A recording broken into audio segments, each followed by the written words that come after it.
திரையேனம்மா திரளான சுகம் காட்டும் கரை நானம்மா.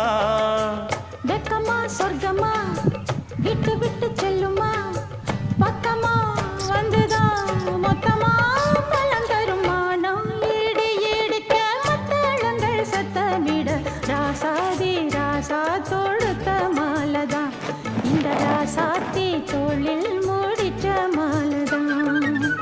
நினைச்சது பழிச்சதையா எனக்கு அது கிடைச்சதையா என்னையா சொல்லையா கண்ணம்மா கைய தொட்டு. மானம் இடி இடிக்க மத்தளங்கள் சத்தமிட ராசாதி ராசா தொடுத்த மாலதான் இந்த ராசாத்தி தோளில் மூடிச்ச மாலதான்.